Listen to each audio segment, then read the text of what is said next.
Today on the Winning with Shopify podcast.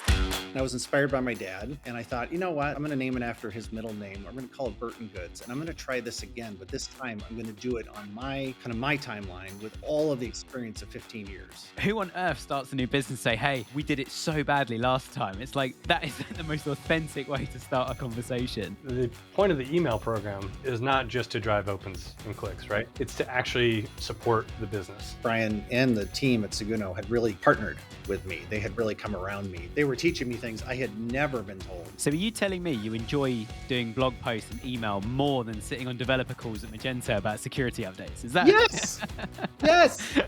Yes, believe it or not. One of the things that is really important to us is that when we're sending emails to customers, that our customers are successful reaching their customers. Seguno, Brian mentioned just before we hit record, you've got a book. Is your book about that journey then? What's the name of the book, or is it completely different? That was a joke, Nick. I'm sorry. Oh, I should have caught on with the new dad. I'm sorry. I didn't realize you guys had sarcasm the other side of the Atlantic. Oh, yeah. I should have seen that coming.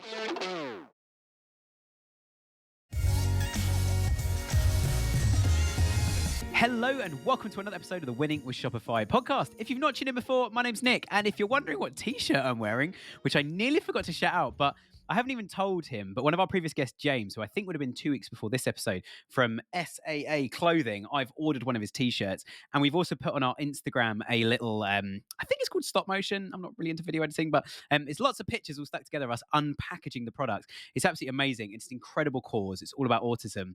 And yeah, if you want to check out their clothing, it's SAA Clothing. I think they're only shipping in the UK at the moment, but have a look. There's an amazing cause. And also, if you have anyone in the family, people you work with that are autistic, James is the most incredible person to engage with. Hence why I ordered this t-shirt as soon as he was on the show. I also have some other cool merch coming ahead of guests. So we might do like a spot if Nick's wearing some merch in the future as well for our guests. Anyway, enough about me. If it's the first time tuning in, hit the subscribe button, leave us a review once you've listened to the show. Ideally 5 stars if you've enjoyed it. If you've not, let us know and we'll try and improve things for you, or just agree and concede that it's not the podcast for you. And if you want to talk to other Shopify stores, we have a community we're building at the moment called the Growth Hub. So go to wwspodcast.com and click on the Growth Hub. And you do have to request to join. We only let brands in, but request to join. And we should get back to you within 1 to 2 business days with a unique link to join in the community. There's some incredible brands in there. And one of my guests, the second one I'm going to introduce, has actually appeared on one of our round tables we've done in there as well. Without further ado, we've got a really interesting story. And as I say, my guests, I have 2 guests with me today. And annoyingly, and this is neither of their fault, they're both called Brian, which is slightly frustrating for me. So we're going to have Burton Brian from Burton Goods, who I'm going to introduce in a second, and we're going to hear from that Brian first. And then we've also got Seguno Brian, and I'm going to call them that today. And I'm a very tired new parent, so I might get the names muddled up. This is the worst timing for this to be thrown at me, but I accept the challenge. So Burton Brian, why don't you kick us off? Welcome to the show. Tell us how you are today. Give us a bit of a background to your business that you run at the moment. Good to meet you, Nick. Nice to be on the show.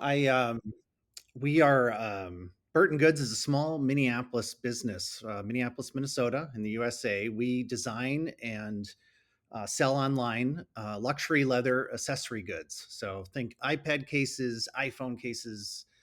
We're getting into leather bags eventually. We design everything here, work with our vendors. We ship out of Minneapolis in our warehouse. And we use Shopify as a platform. So, and it's been amazing, actually. Absolutely. Yeah. And obviously we've got Seguno Brian with us, who I'm going to introduce in a moment. So you guys are using Seguno, you're on Shopify, but that's not always been the case.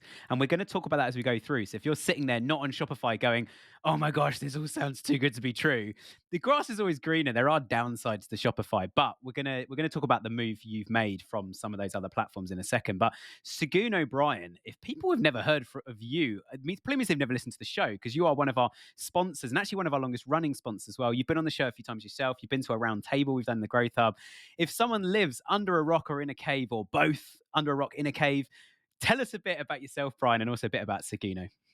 Yeah. Hey, Nick. Thanks for having me back. I think this is my 3rd or 4th time on here. So absolute pleasure. A good time and a good conversation to be together. So I'm from Seguno Software. We are a marketing platform built exclusively for Shopify and built inside Shopify.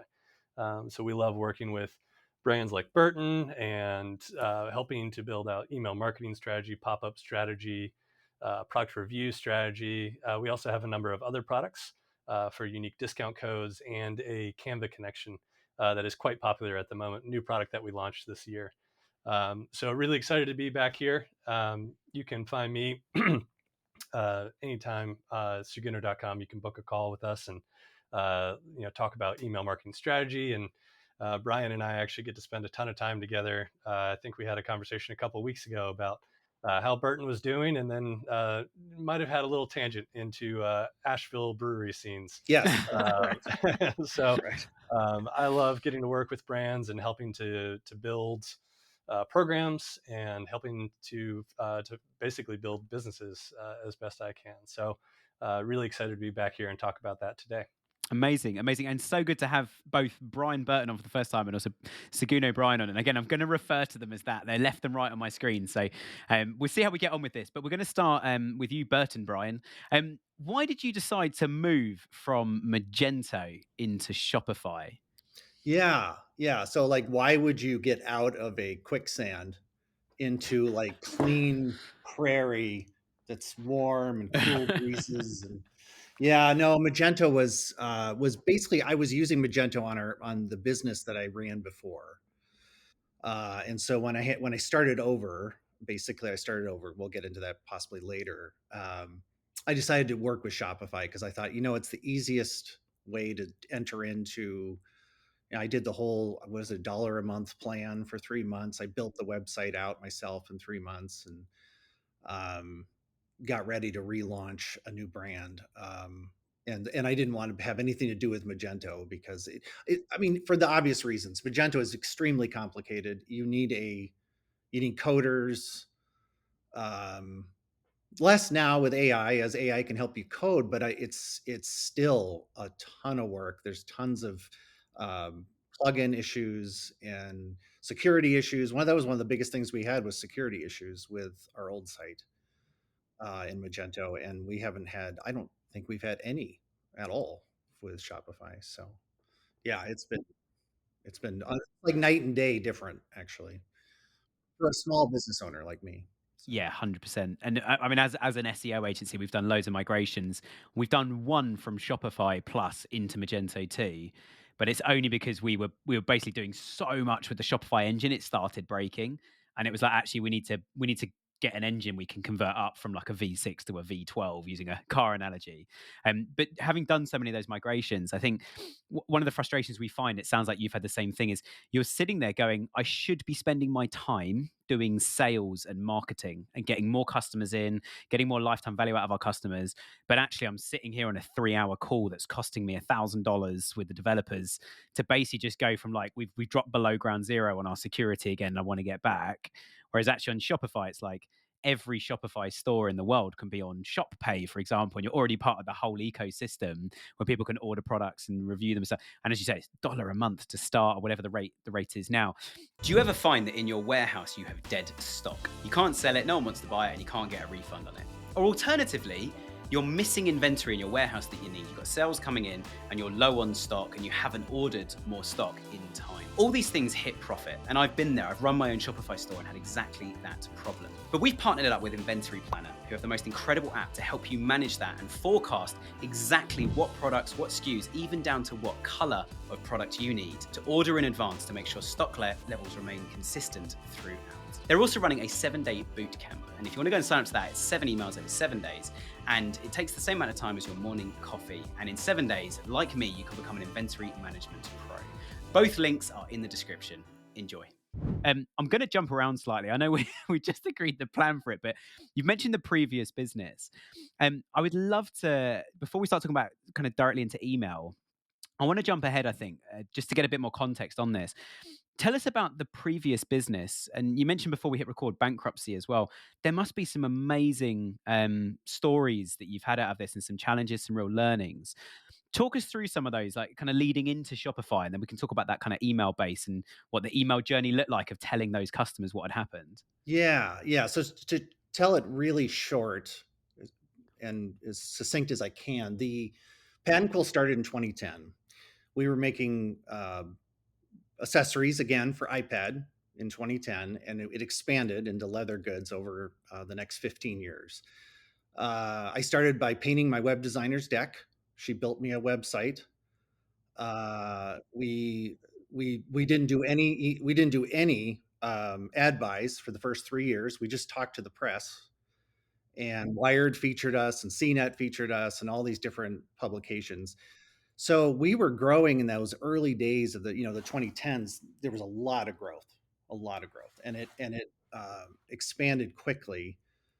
But then over, I think it was around 2018, 2019, we started running into some financial issues. I had some personal issues that went on, and then the pandemic hit. And after all of that, Pad and Quill couldn't make it. We had accumulated too much debt over time that we could no longer maintain. So it went under at the end of 2023. Yeah. And so when I knew I was going to have to declare bankruptcy, that was when I decided, okay, one, am I even going to do this job again? I wasn't sure if I was going to do what I was doing. I was a little burnt out. My wife, who was a big support to me in the second business, she just said, well, you love it, so I think you should do it. You should think about it, maybe be inspired by something. So I started thinking about it, and I was inspired by my dad, and he was an engineer and he was an artist. And I thought, you know what? I'm going to name it after his middle name. I'm going to call it Burton Goods, and I'm going to try this again, but this time I'm going to do it on my timeline with all of the experience of 15 years of running a business online. And so first option was Shopify. It's inexpensive. I can build a site, as I mentioned before, and we started doing that. I was with MailChimp at the time for email. I just brought it over, but MailChimp didn't like that I just switched companies. They were like, you can't do this. You can't just And they stop you email. sending You stuff. can't just Yeah. email your old list. You can't. And so I started getting letters from, or emails from them saying you can't do this. When we launched, and this was in very early 2024, and that's when I reached out to Seguno, actually, because I saw them on the platform, and then they were high rated, and I thought, okay, I'm going to reach out to Seguno, see if they can help me figure out how do I properly reintroduce my customer base to this new brand, because they were loyal customers, and I wanted to be, and there was a lot of, as Brian will tell you, there was a lot of emails in there that were just not being responded to at all. It was a list that needed serious cleaning. Yeah. Yeah. Absolutely. And this segues, I think, really nicely. And I appreciate you sharing that, because some of those things are quite personal, but I think it's really powerful. It becomes part of our journey and our story. I also, Seguno, Brian mentioned just before we hit record, you've got a book. Is your book about that journey then? Is it about that transition? Like, what's the name of the book, or is it completely different? That was a joke, Nick. I'm Oh, sorry. was it? I should have caught on with the new dad. I'm sorry. I didn't realize you guys had sarcasm the other side of the Atlantic. Oh yeah. I should have seen that coming. That's why I was saying Grok or Chat GTP could have written the book for me, because I definitely have not written a book. Yeah. Maybe we need to get that book going right now. We could have that book ready before the episode comes out. We should. I mean, get a book out, Brian, and it will be in the link below. Right. We'll get that out. But no, Yeah. appreciate you sharing that, though, because there's a lot of personal bits that affect stuff. I mean, as business owners, as one myself, sometimes you've just got to kind of, get your big pants on, as I say, and just get in the office and get cracking. It's like, and that's what resilience is all about. But obviously, there's a technical challenge in there for you, Seguno, Brian, of, right, we've got this new email list, like no one knows the new brand, and we know what Google and Microsoft and all the servers are going to do if we suddenly email them all. Talk us through that process of introducing that new brand to everybody from a both technical and kind of marketing perspective. No, you're directly on the nail with that one. I mean, the biggest thing is, you can't, you're on, and I think it probably breaks so many people's hearts that I can't just take an email list from one brand and say, I've got all these emails and I can send them whatever I want. You're welcome to. Most of those emails are going to end up blocked or in the spam folder. And one of the things that is really important to us is that when we're sending emails to customers, that our customers are successful reaching their customers. And so that really is a guiding principle for us to protect the inbox from that junk, which then makes sure that the good emails do make it into the inbox. Something that was really unique was I knew about Pad and Quill before I got into ecom and before I got into email marketing. I was working at the Apple Store, and a few of the guys at the Genius Bar had their PQ cases, and everyone was always envious. And something that was really cool is it was never just like one product, right? It was, you had fans, real people that were truly fans. So I always, whenever somebody says I need a rebrand, I approach it with a little skepticism. In Brian's case, I already had a personal connection. I knew that he was being honest, that these are my customers and they love me, and a lot of these I have 10-year buying relationships, 15-year buying relationships with them. They've been with me the whole way. So what we needed to do was really make sure that the story of who is Burton Goods and how did they end up in my inbox come across. Brian had already done a really nice job writing up a landing page about what happened to PQ, and then where Burton came from that. So that was a big part of what we wanted to do with the introduction. But it's not just that easy. You can't just take, uh, thousands and thousands of email addresses and just say, hey, by the way, this is what happened. Yeah. Because if they don't recognize it right away, it's a problem. Yeah. So And buy this product, look at these images, see all these links. It's like, it's just a nightmare, isn't it? It's all the things you don't want a spam filter getting its hands on. Yeah, and Brian was really open to our input, and that helped a lot for me. Where I don't think Brian, we didn't even feature products in the first couple of emails. It was a personal note. We used a signature section in there to make it look like he had signed the email, and it was all of the whole CTA was driving back to what happened to PQ. And that relationship, customer relationship, I think was something that Brian held on to. But in order to get to the inbox for that first one, we had to sift through all the MailChimp data and say, I need to find those super fans first. And this is something that we've talked about a lot, Nick, before, but by taking your list, and everyone thinks their list is just a monolith of just, I have an email list and just push this block forward. But there are valuable sections within that list. And so we started to dig into previous purchase data from Magento and previous engagement data from MailChimp, and we found those little bits. And we started by stacking the deck with those little bits and getting those folks to send. So I think, Brian, if I remember correctly, the first email that we sent with Seguno had an open rate over 50%. And it was a lower volume. But it proved that, hey, there are people that want to hear from this. And it had a very low unsubscribe rate. And then we said, great, now let's take the next level of fans and the next level of fans. And we kept repeating that process until we had gotten through everybody that had a previous buying relationship with Brian or had been engaging with email from MailChimp with Pad and Quill before. And so it's not a fast process. But that was another fortunate part of being on Brian's timeline was, I want to do this right. We're willing to work with you to get it right. And so those are my favorite projects where I get to sink my teeth into it and say, all right, we've got a problem to solve. We know we've got a really strong possible outcome on the other end. So let's work towards it. Yeah. And to use a massive buzzword, I think it was the word of the year in the US a year or two ago, is authenticity. So the story you're telling is so authentic. And I think I was looking the other day, and I think I asked like a few AI bots this and read a couple of sort of short books about it. But what makes someone believe something is authentic? And one of the biggest criteria is it's something you'd be stupid to make up. And I think actually having that honest conversation with your customers, who on earth starts a new business and say, hey, we did it so badly last time? It's like, that is the most authentic way to start a conversation. Yeah.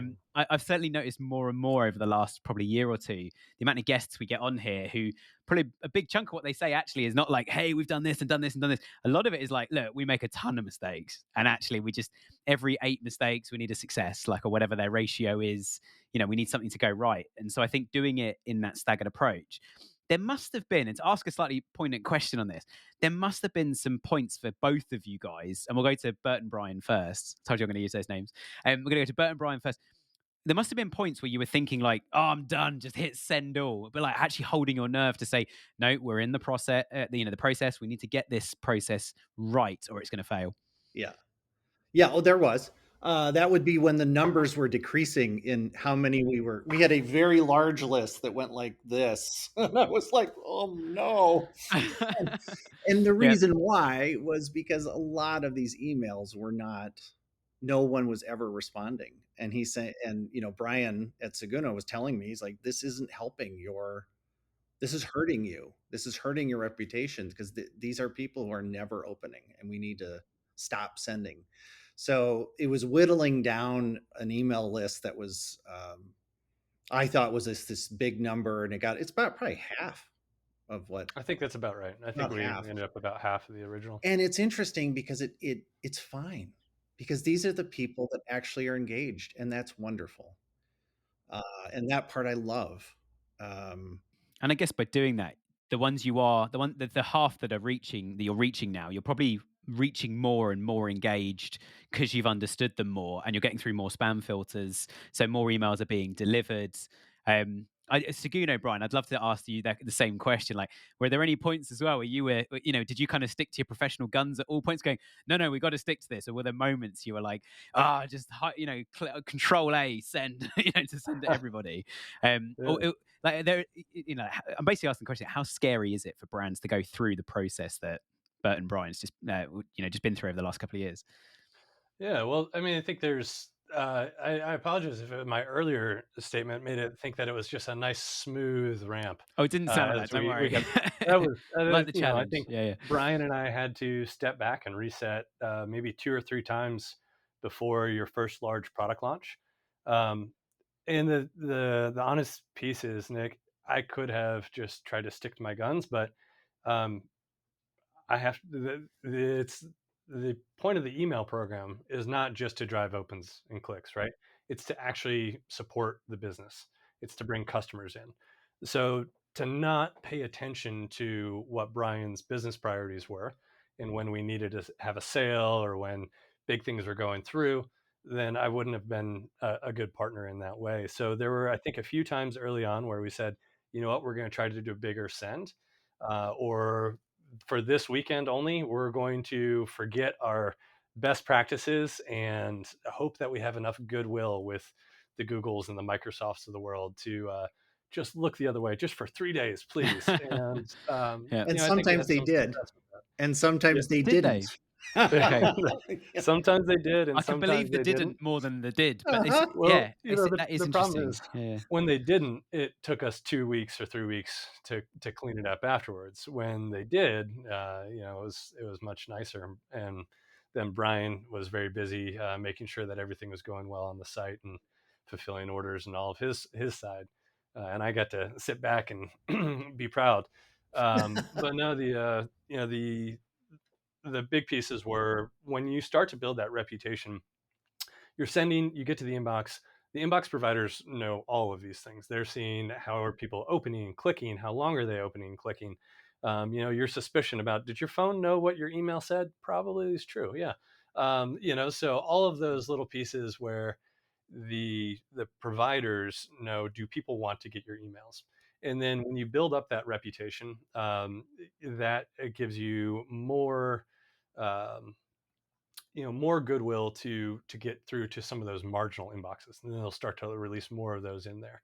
And what we're typically looking at is both the classic Gmail inbox and the promotions folder, and other folks. And I know there's a love-hate relationship with the promotions folder, and I'm so glad that Gmail is doing things like annotations and making those more shoppable. And we've actually just released a new product carousel for if your emails are in promotions, which is a really cool way. But all of those things to say that um, they start to believe that Brian at Burton is sending emails that his customers want to receive. So when the volume starts to increase a little bit more, they're going to keep letting those through. When the volume spikes up without us really doing any kind of ramp during that time, then they say, "Whoa, that's way too much. You used to send X, now you send 2X. What's going on?" But what a lot of folks can do is they can say, I need to send to my most engaged contacts the most of the time. And then I need to send to my full list during the most important commercial seasons. So that would be big sales or product launches, things like that. So that was a big piece that we monitored on our side, and then Brian, I'm sure, would dread getting an email from me of the update about No, his sending reputation. false, Hmm. false, not true. And I mean, they are obviously a sponsor, so I'm technically getting paid for saying this. But if you're a brand going, oh, we must have good rep, whatever, it's a measurable statistic you can look at. And I'm gonna go out on a limb here and say most brands I've ever worked with, which is like over 2 or 3 thousand now. I haven't counted recently, but in the thousands of brands I've worked with for nearly 2 decades, almost all of them have no idea what their Postmaster scores are or how, like, what grade they're getting in the inboxes right now. It's one of the, if you use Seguno's email platform built into Shopify, it's Shopify only. If you use it, you can reach out to them and they will give you some support on how to find that out. You can obviously Google it. ChatGPT will tell you where to do it and where to find it. But if you don't have that information, you are already losing. And when it comes to the email game, because it will probably be bad if you're not aware. And the second point I would make as well is, in fixing that, it opens so many doors to your business that are very, very cost effective. Apart from paying for Seguno, which is, you know, excuse me, Brian, Seguno for a sec, but it is interchangeable compared to other email platforms. It's not mega expensive. It's not the cheapest one in the world. You're going to pay for an email platform. So you've got to pay for an email platform, whatever you do. You're not going to use the Shopify default one because it's a bit rubbish. But what you're already paying, so all these things are free to then get more from that. It's so important. So we won't go into detail now, but if you want to find out, go and reach out to Brian at Seguno and get a steer on that. We've also spoken about it a couple of times before as well. So if you Google Brian Seguno winning with Shopify, you'll probably find some of our old episodes. Our partners at Seguno have released a brand new app for Shopify, and it's called Shopify Connect for Canva.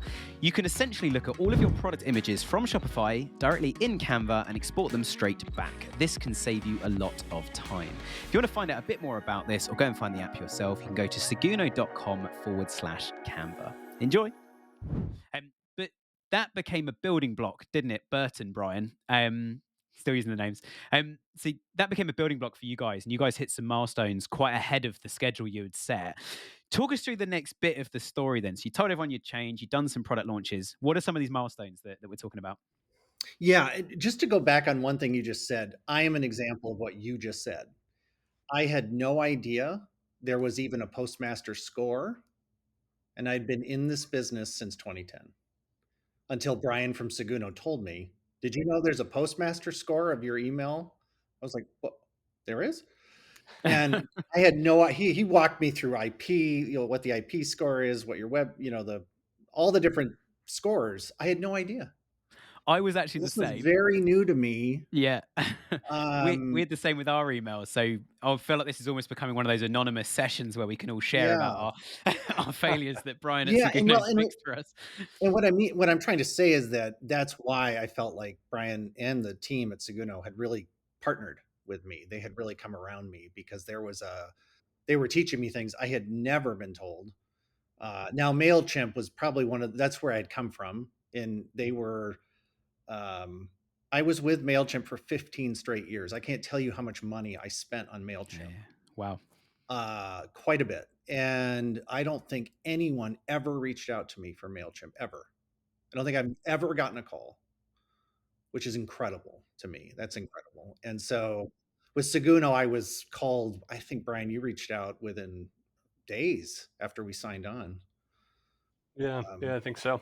so it was night and day. As far as the next phase, I just wanted to go over that because that's important. It was a big deal when that happened. Next phase was we got customer base got engaged. We were building very slowly. I wasn't able to pay myself any salary or very very little. Uh, but then they Apple released new iPads last year, all new iPad Pros, which were totally redesigned, and that's my sweet spot. That's how I started the company in 2010.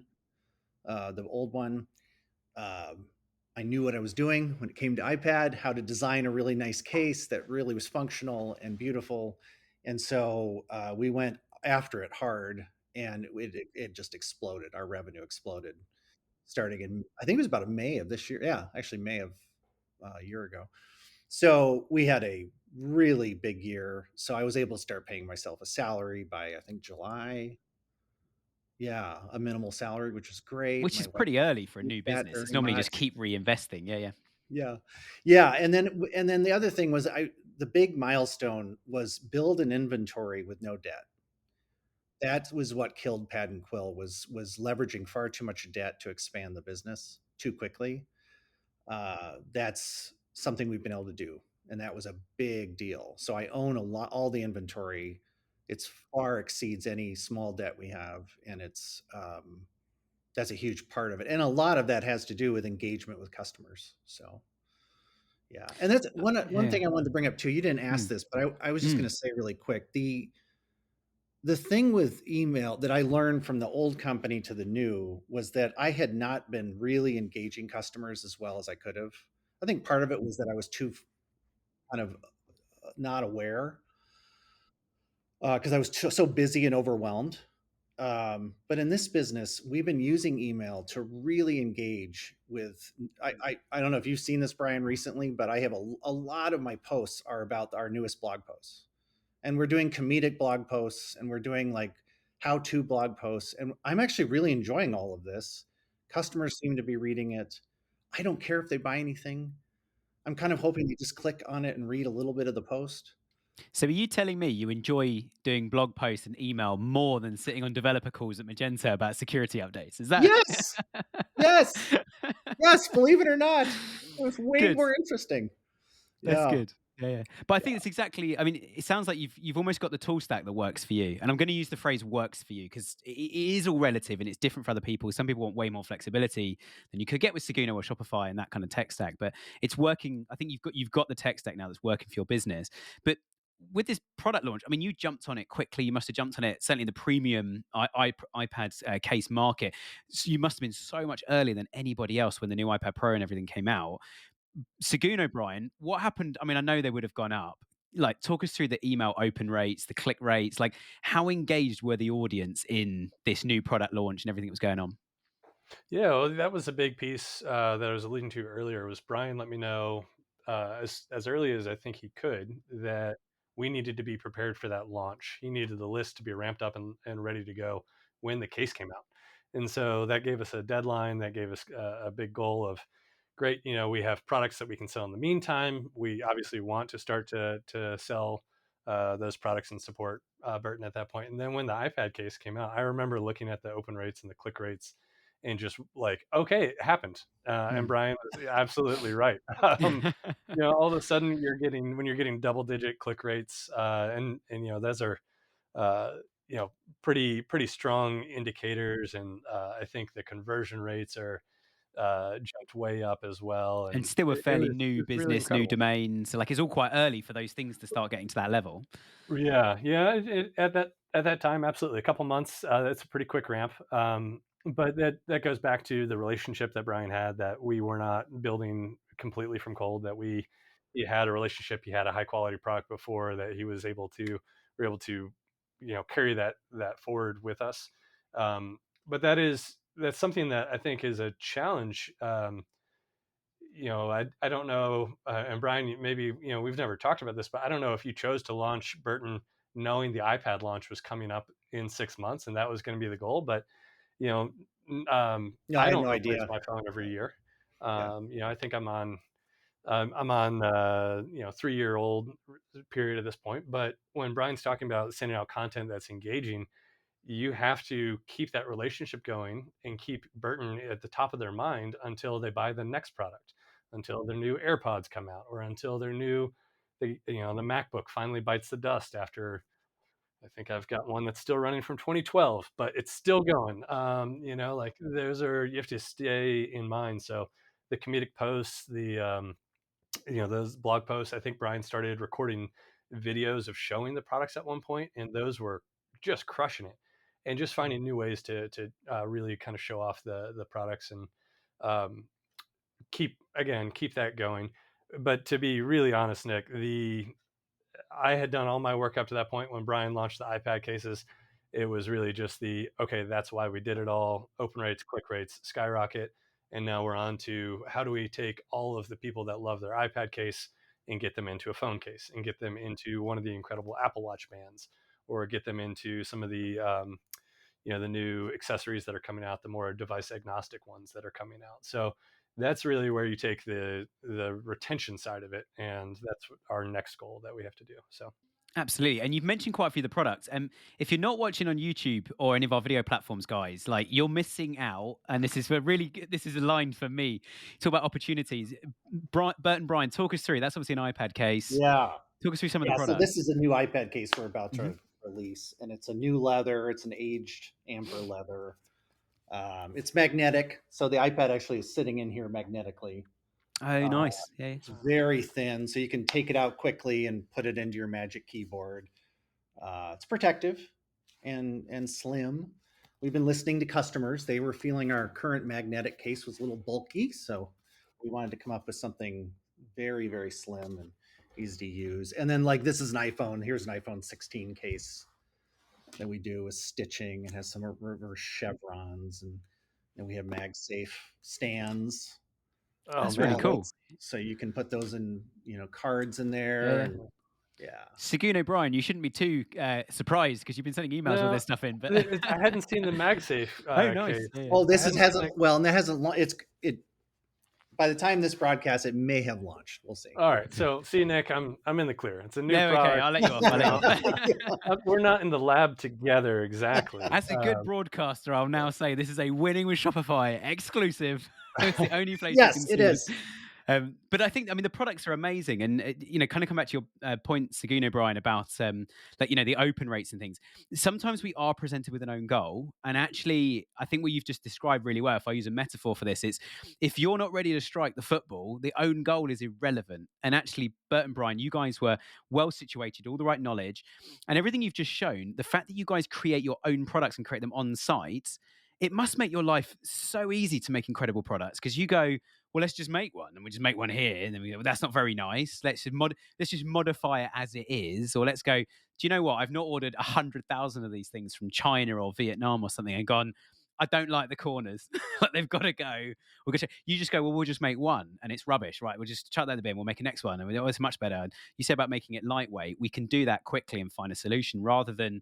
How much longer would that take if you were having a conversation, even if they were a mile up the road? How long does that conversation take to go, it's still not quite right. That's not what we want. It's not what our customers have said they want. That whole processing journey of processing out a product, combining that into the last point on my list about email content, it feels like you've got everything so succinct now about you do this, then we can do that, and we can do that. We can ask some questions, respond quickly. Can even do a live kind of, look, these are 3 prototypes. What do you guys think? You must be so much closer engaged to your customers with all the content, all the email engagement, social, than if you had to order, across the world or even 5 miles up the road. Yeah, I think to be. I would say this. We started making products in the U.S. with Pad and Quill 15 years ago, and we now make stuff from all over the world as far as our manufacturing, from Mexico, China, Vietnam, and there's some U.S. goods we're looking. I'm actually looking at the factory. It's actually 3 blocks from here. We're looking at doing some U.S. Made goods as well, and I think the key for every product is. I used to think it was if you like it, your customers will like it. A little bit of an arrogant view. Yeah. A little bit of a Steve Jobs view. If I'm happy with it, then they'll be happy with it. And I've come to this conclusion of, but you can't always think like all your customers. And so it's a combination is what I've learned. It's if I like it and I've listened to the customer feedback, then we'll have a great product. Yeah. Yeah. It is really hard though, isn't it? Because you must be sitting in meetings going, everyone's telling me in this meeting that the data and all our customers are all saying this is great, but I know it's rubbish. So do you sometimes, and it's a really kind of like tangent question, but do you find it difficult sometimes do you just need to because I find this, do you find you have to just take a minute and go, just give me 30 seconds, guys, just to process in my head and get out what I'm trying to explain as to why I'm so against it, and whether it's my prejudice or it's actually, I know it's wrong. I just need to kind of navigate why at this stage. For me, it's sometimes it's days. Sometimes it's days. I was working with a vendor and I couldn't tell what was wrong, but I knew something was wrong. And after a couple of weeks of doing tests with products and having them make products, I realized they're not exact. They're not precise. They're constantly making excuses for a lack of precision, and my customers want precision. I promise that in the brand. It's called precision craft. That's what we do. So, yeah, sometimes it's a drive home that those revelations happen. But yes, I think snap decisions are not ideal in this business. You have to step back and really assess. So for me, it's drives. That Yeah, yeah. helps quite a bit. Yeah. Absolutely. And I mean, I love a train ride or a drive as much as the next Yeah. person. Podcasts on, music. Oh no, there's no Wi-Fi. Excellent. I can speak and think clearly to myself for 10 minutes. How does that affect then the actual newsletters and the content you create using Seguno's tech, that precision you have and that close relationship, at least with the vendors and the products internally? How does all of that actually translate then into coming up with what is, let's be honest, is everybody's kind of challenge with email is what story do I tell today? Like I feel like I've told them all. How does that then transpire into content that gets pushed out? I mean, it's interesting because I feel like I'm in a new era of my professional life of really learning to balance out. People want to know what your products are. People also want to be entertained. Hmm. They want content. They want both. They want to know both. They don't want just your products and they don't just want to be entertained. So how do you balance between those two and keep revenue up and keep money coming in, but also create entertainment? So that's been something we've been doing. So we just built a whole new video studio here. We got new cameras. Spent a lot of money. 26 frames per second, the whole thing. And we're going to be working on creating new video content for customers it's just a lot more personal for me. It's also going to be videos of me, videos of the products. Yeah, so that's the type of things that we want to create more engagement of how a customer can experience our products, but also how they can just kind of enjoy the brand and the passions behind the brand. Because we have a 3-pillar passion that we're about here, and we talk about it on the site. We also talk about it in videos. So Hmm. yeah, Absolutely. One of the things, Brian, you're talking about there is the connection to the brand, and I think um, we're in an age where e-commerce means that we have no shortage of choices. So when people choose who they're going to purchase with, I think one of the things you've done such an awesome job with is giving them a brand to connect to, and telling the story, that authenticity that Nick was talking about earlier on, but even going back to the origin story and to the connection with being inspired by your dad and the 3 pillars, and I think those are the things that continue to make the email delivery side of things really easy for me, because that's people can connect to it, and the goal is that will keep bringing them back more and more. So. Absolutely. Well, look, I've just seen the time. I always get carried away in these conversations. And we're going to draw things to a close. But first of all, Seguno, Brian, firstly, thank you so much for coming on the show. If people are like, Brian, I need to talk to you. I'm like Brian from Burton. I need to have a conversation with you. I've got so many problems. We need to look at your tech, this Canva integration. I've heard so much about it now from XXL Scrunchy and a few other brands, and now Burton as well. How can people reach out to Seguno? How can they play with the tech? Yeah, absolutely. You can go to seguno.com, and actually, right on topic, we actually have a new deliverability checker. So if you're saying, "Hey, I wonder if I have the issue that maybe Brian might have had back with Mailchimp or another another reputable provider," you can go to seguno.com/check-inbox-placement, or just go to seguno.com, scroll down to the bottom, you'll see the link right there. You can just go through the quick quiz that gets reviewed by myself. Deliverability team will shoot you a response, and you can schedule a demo call with myself or with our CSM to say, "Hey, what's Seguno got to offer? What does my program look like?" And I think Brian hopefully will say that it's low pressure. It's not a high pressure sales. We're here to learn about your business and how we can help, and if we're the right fit for you. So. Again, that's seguno.com, not Segundo, seguno.com. Please check us out. Amazing. Well, thank you so much for joining us again, Brian. And as a marketing guy who works a lot in lead gen as much as e-commerce, having a call to action like go and check out your email deliverability is absolute gold dust. So, Seguno, Brian, please milk that every time we talk anywhere that's live, because it's exactly what brands need. I think it's a really, really good tool on that. So I'm certainly going to go and use it and see how much you've got us out of the woods since I asked you to help with the Winning with Shopify emails. But anyway, Burton, Brian, thank you so much for joining the show. I hope you've enjoyed it, and again, a massive thank you for your time, and appreciate you just being so honest and sharing your story. Yeah, thanks, Nick. I appreciate you guys having me on. I love what I do. There's a lot of passion here, and it's been wonderful to work with both Shopify and Brian at Seguno, because it can be very lonely running a business. It can, and it is lonely. And so to have partners who really come alongside you, like Seguno has for me, has been really a huge blessing. So. Amazing. So thanks for having me again. No, you're very welcome. And again, thanks for your honesty and just sharing some of the problems and challenges, as much as like, hey, we've got an amazing business.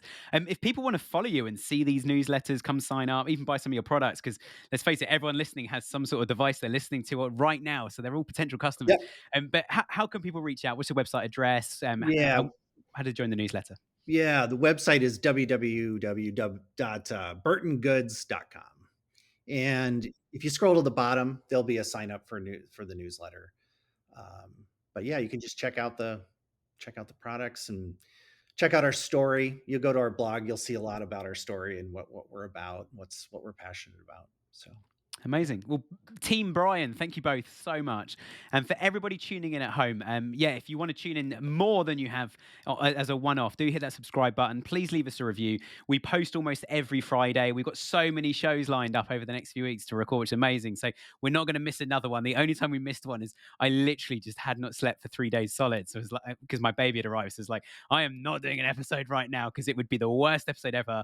And like we've discussed today, don't send an email to people that don't want to receive it. Don't record a podcast that's so bad no one wants to listen to it. That's my rule of thumb today. Thanks for tuning in. We're back again next Friday, and we hope you guys have an amazing week. Take care. Do you ever find that in your warehouse you have dead stock? You can't sell it, no one wants to buy it, and you can't get a refund on it. Or alternatively, you're missing inventory in your warehouse that you need. You've got sales coming in and you're low on stock and you haven't ordered more stock in time. All these things hit profit, and I've been there. I've run my own Shopify store and had exactly that problem. But we've partnered it up with Inventory Planner, who have the most incredible app to help you manage that and forecast exactly what products, what SKUs, even down to what color of product you need to order in advance to make sure stock levels remain consistent throughout. They're also running a 7-day boot camp. And if you want to go and sign up to that, it's 7 emails over 7 days. And it takes the same amount of time as your morning coffee. And in 7 days, like me, you can become an inventory management pro. Both links are in the description. Enjoy.